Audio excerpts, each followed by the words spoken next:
The World Cup kicks off on Thursday, and some local bars are expecting big crowds. Local 5's Brandon Wynn spoke with some bars on what they're expecting.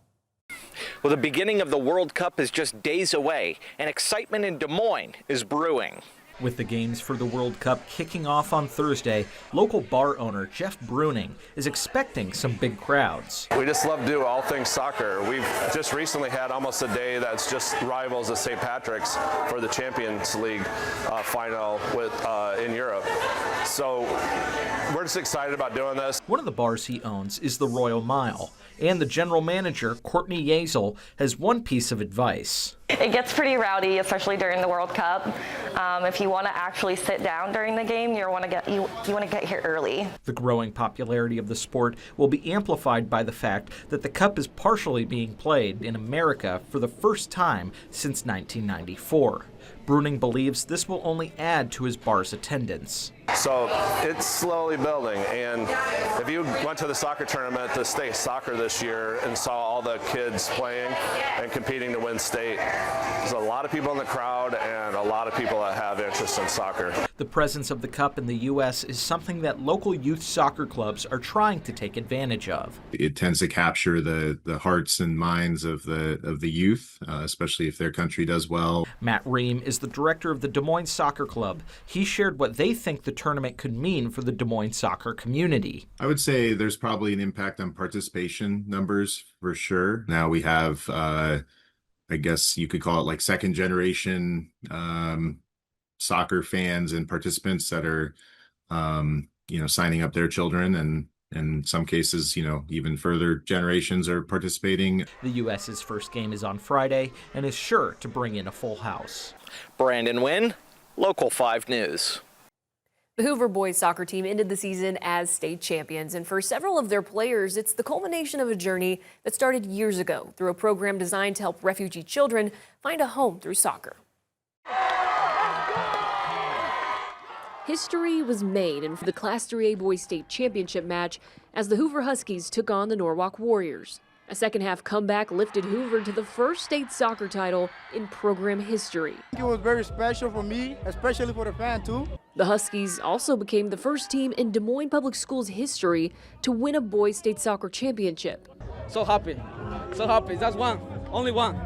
Coming into the tournament as the 6th seed, Hoover embraced the underdog role. We've been through a lot, and this was just one of the challenges that we had to go through and beat it, and we did it. Overcoming challenges is nothing new for this group.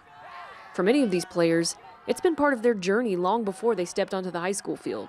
18 of the 26 players on Hoover's roster have been involved with the Success Through Soccer program. The initiative, created by the nonprofit Des Moines Refugee Support in 2017, helps refugee children adjust to life in the United States through organized club soccer. The program also removes many of the financial barriers associated with youth sports by covering fees, meals, and transportation.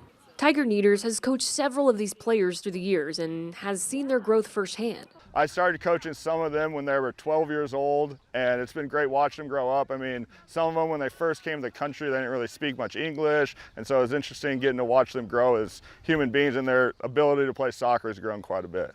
Ombe Simbi and Asanda Coloso joined the Des Moines Soccer Club as 5th graders. Now sophomores, the two scored the goals that helped deliver a championship. I just took a shot, and then that was it. It's a reminder of what can happen when opportunity meets determination. Them actually getting the opportunity, getting an equal playing ground that a lot of other kids have the opportunity to get, and now them showcasing their ability helps them get to college. It helps them get much farther in life, so it's very awesome to watch. What began as a way to help refugee children feel at home has now helped produce state champions. And all of the goals scored by Hoover in the tournament were from former or current Des Moines Soccer Club players. The Iowa Department of Agriculture is closely monitoring the situation in Texas as the number of confirmed New World screwworm cases in the U.S. grew from 2 to 4 today. Local 5's Emily Carlson explains the danger and the chances we could see that fly here in Iowa. Well, Stephanie, the New World screwworm is a parasitic fly whose larvae feed on living cattle tissue after eggs are laid in their wounds. Vulnerable newborn calves could die, but an Iowa veterinarian says Iowa cattle farmers are prepared. The screwworm is a tropical fly that originated in South America. It was eradicated in the 60s, but it's come back. Today, the U.S. Secretary of Agriculture says this is not a virus, this is not a disease, it's a pest. Cattle farmers here in Iowa were expecting the screwworm to travel north from Mexico last year. So an Iowa State Extension vet says they are aware, checking their cattle for legions and making sure any cattle they buy has been properly inspected. Meanwhile, Iowa State vets say they have the tools to handle and control the screwworm here in the Midwest. It's a tropical fly, and so it doesn't reproduce when it gets below 40 degrees. It can't survive the winters in Iowa, and so it would be if it did happen to break out of Texas and become a nationwide problem, it would be a summer problem for Iowa because we've got that cold winter. And even if the screwworm does manage to infect cattle in Iowa, vets say the legions are very treatable with drugs, and the screwworm does not contaminate the cattle, which means there is no risk to food safety. However, the screwworm is impacting the cattle economy in Iowa and across the country. The U.S. normally imports 1 million cattle from Mexico, but the border has been closed for over a year. In Iowa, cattle numbers are at record lows, but it's pushing up prices, which means cattle producers are doing okay right now. Stephanie. A new 5-story mass timber building could soon fill an empty lot in Des Moines' East Village. The company behind several popular local spots wants to build its headquarters there, but as Local 5's JD Snover reports, city leaders could also look at other options. Hospitality Corporation Heart of America Group wants this empty plot of land in Des Moines East Village to become its next headquarters, but the city's not quite ready to accept that exact fate. After over 40 years in the Quad Cities, when our first granddaughter was born, I said, we need to live where we're planning our growth. In splitting operations between Moline, Illinois and Des Moines, we have a current office in one of our buildings here, but we've outgrown it. CEO Mike Whalen now wants to bring most of the work under one roof along Robert D. Ray Drive. We've just become East Villagers, so to speak, and downtowners. For Whalen, it makes perfect sense.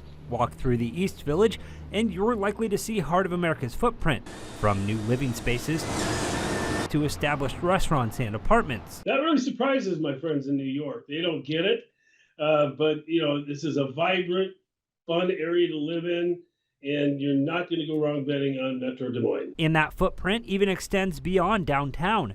Drive along Hickman Road, and you'll find the Iowa Machine Shed. I mean, we're all over this Metro map, and so we really need to be here for a lot of reasons, but more so because of that vibrancy I spoke about. But the headquarters plan is not a done deal.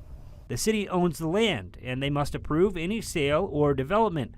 Instead, officials plan to explore multiple possibilities, opening a 30-day window for competing proposals. Even so, Whalen says his investment in the area isn't changing. Because when people live here and work here and go eat here and play here, that's when you have a vibrant downtown. In downtown Des Moines, I'm JD Snover, Local 5 News.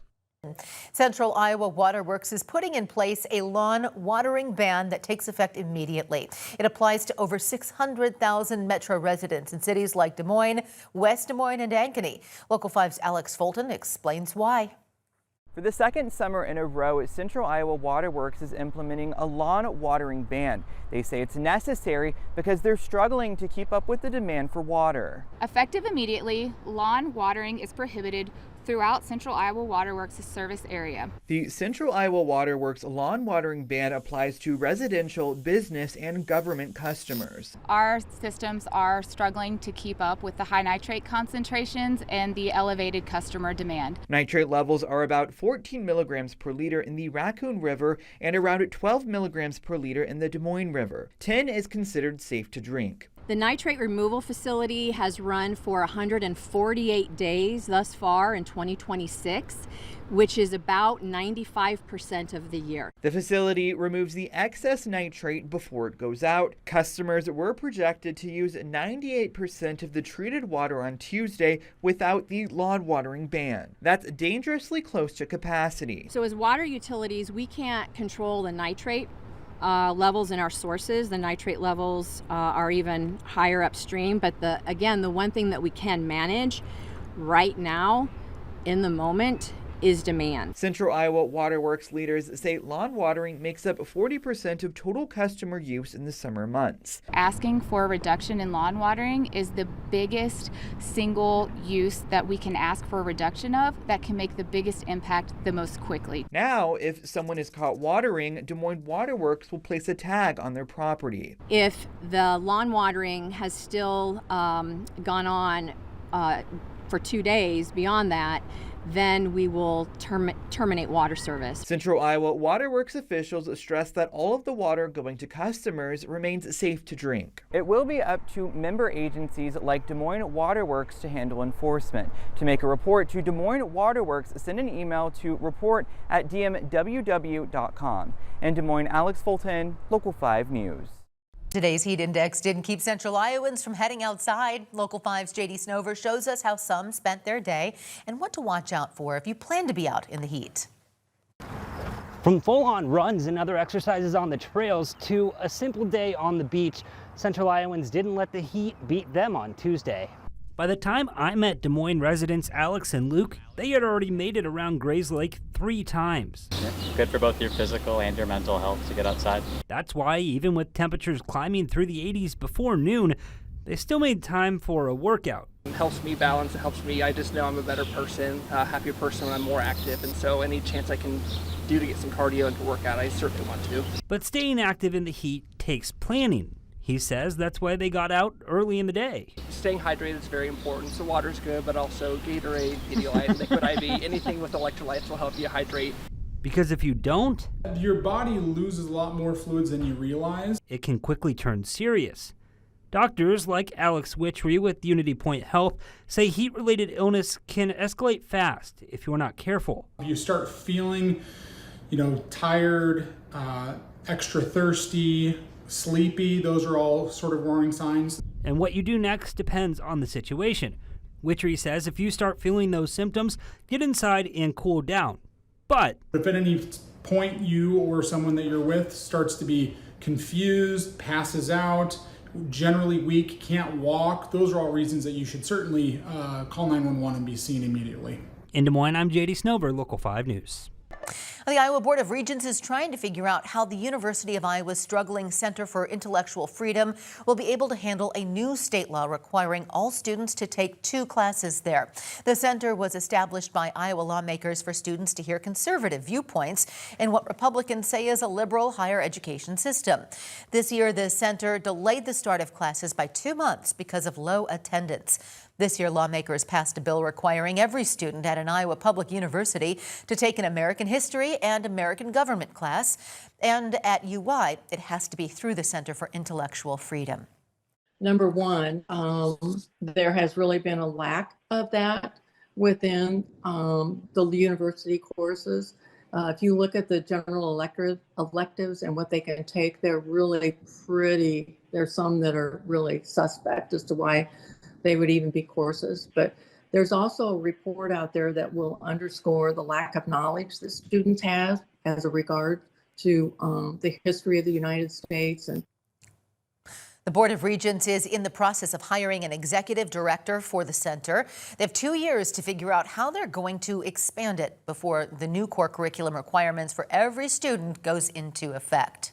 Nearly 200 state employees are now in limbo after Iowa announced it will outsource its technology infrastructure to Amazon Web Services and Cognizant Government Solutions. Governor Kim Reynolds says the move will save more than $500 million and modernize the system. Local 5's JD Snover joins us now. And JD, this isn't sitting well with everyone. Yeah, Alex, along with questions about cost savings, there are growing concerns about losing local control. And and what happens next for the 192 state employees impacted. The governor says the contractor plans to offer those workers jobs, but the union representing many of them says the rollout has been rushed and uncertain in the last few hours. Governor Kim Reynolds calls the move, quote, necessary to improve the integrity, security, and efficiency of Iowa's systems, turning operations over to what the state describes as two, quote, world-class technology companies before her term ends.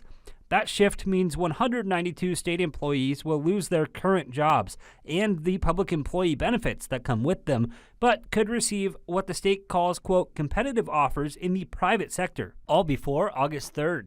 It's ridiculous. It's ridiculous to think that that's going to happen. AFSCME Council 61 President Todd Copley says many workers found out at the same time as the public. There was no mention of this from the legislature, the governor, Department of Administrative Services.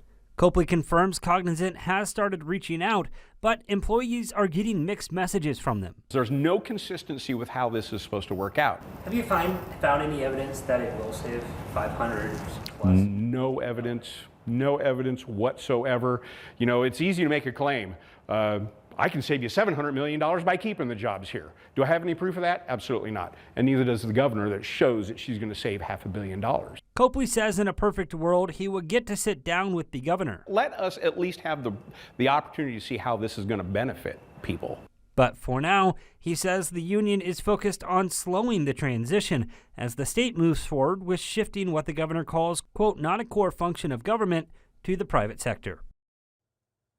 So the state says the transition will be complete by early August. Meanwhile, the union says it will continue pushing for more transparency and clarity for the workers that are caught in the middle of all of this. Alex?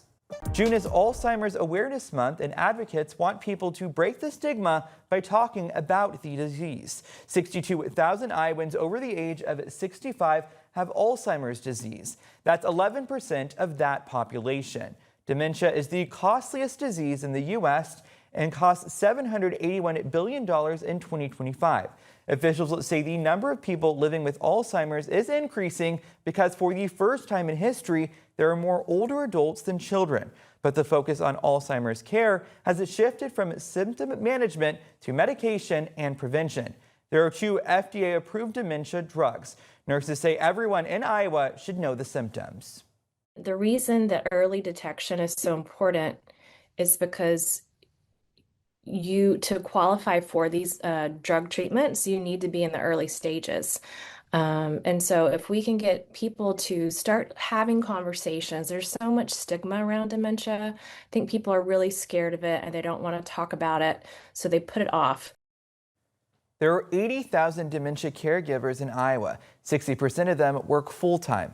Dementia caregivers have twice as many physical, financial, and emotional problems as caregivers of other diseases. With the recent rainfall in the metro, Central Iowa Waterworks is anticipating a temporary increase in nitrate levels in the water supply. Local 5's Brandon Wynn shares what one local farmer is most concerned about going into this already high nitrate season. With a lawn watering ban already in place and rain having arrived here in the metro, one local farmer is warning what could come next.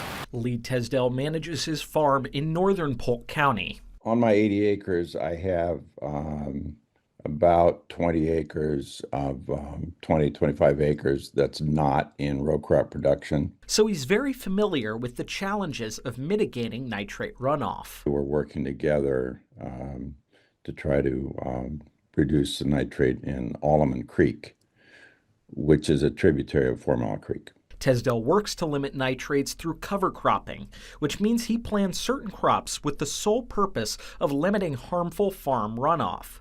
But he warns that the high rain totals could slow down those efforts. So if we're in a drought, the nitrate is not flowing in the tiles. It's stockpiled in the soil. And then when we get rain, the nitrate does flow in the tile. That nitrate-rich rainwater goes into Iowa streams, meaning more work for Central Iowa Waterworks. So typically when we see rainfall, the nitrate levels will temporarily drop due to dilution, and then a couple days later we'll see them come back up to where they were before. Tammy Madsen with CIWW shared how this has been a unique year for nitrates in Iowa, which is partially why they had to implement a lawn watering ban already for the summer months. So the next step would be to have water rationing, but right now we're doing really great. We are within the safe drinking water standard. Our supplies are doing well as long as we continue to have the lawn watering ban. Madsen shared how each community partner is responsible for enforcing the watering ban as they see reasonable and fit. Brandon Wynn, Local 5 News. A Des Moines man is dead after police say a tree fell on him during this morning's severe storms. It happened at a homeless encampment just west of the Hy-Vee near MLK Jr. Parkway and Douglas Avenue. Local 5's JD Snover spoke with two friends of the man who call him Billy and has their story. In one instant, the wind picked up real fast and the rain came down real hard. Life can change. I hollered his name 5 times. He didn't respond, so I started hollering, call 911, call 911. A moment that still doesn't feel real for Darnell Johnson and his friend Mona. We're just gonna miss him. Because despite life-saving efforts on scene, they said he had passed away. He passed away. Someone they were planning to celebrate. They was engaged to get married in August. Yeah, she said in August they were supposed to be married. Get married. Was gone. Billy was a good friend. He was a good guy, you know. He was funny. He was funny. He loved to help people out. The kind of person who showed up when life gets hard. He was like a family. He was like family. I mean, he was a good guy. He was a good guy. He had hard problems, but, you know. Yeah, he still would do anything for anybody. The kind who made people laugh through the toughest moments. I know he's in a better place, but I just hate to go on, you know. Gone in an instant. He's looking over us right now, even though he just passed. Yeah. You know, he's still watching over us. But not forgotten. The memories, the friendships, they carry on. My prayers go out to the family, though, and if they ever need anything, I'm there for them, too. And the memories they carry will outlast that one instant that took him. In Des Moines, I'm JD Snover, Local 5 News. Ray Gunn facing legal trouble as a D.C.-based law firm accusing them of breaking a Washington, D.C. consumer law. Local 5's Brandon Wynn spoke with the firm and Ray Gunn about what's causing the tension. A shirt at Ray Gunn may cost you about $20, but for them, 6 of them may cost them $8,000. DC-based law firm DC Consumer Law Group is representing the Institute for Truth in Marketing in their pursuit to seek legal action against Des Moines-based retailer Ray Gunn. It should be no surprise, these guys do this all the time. This is kind of their entire business platform. The Institute in Truth in Marketing ordered 6 shirts from Ray Gunn online and sued Ray Gunn for having the items on sale for longer than 90 days, which violates DC law. We understand many retailers don't like being caught posting advertisements that violate the rules against consumer deception. It's similar to people not liking speeding tickets. But Ray Gunn owner Mike Draper feels the law needs some reform. Say you have 20 of a shirt and you put it on sale and you sell 17 of them in 90 days and still have 3 left over. Well, if these guys bought one of those 3 remaining shirts, they could say that now you have to pay $1,500. The violations cost Ray Gunn around $8,000. Frankly, I would prefer to target larger merchants who can afford to pay a modest statutory damages claim without financial strain. However, it's often difficult to tell how big the merchant is. DC Consumer Law says they are not targeting Ray Gunn based on anything but the law. Yet the precedent of local laws being applied nationally is something Draper finds concerning. The state lawmakers are thinking state first, but then when they pass it, they don't realize that with the internet, it's essentially a national law that they're passing. Ray Gunn shared that they know of at least 6 other Iowa companies who have been targeted by the DC Institute. Ray Gunn elected to settle out of court. Brandon Wynn, Local 5 News.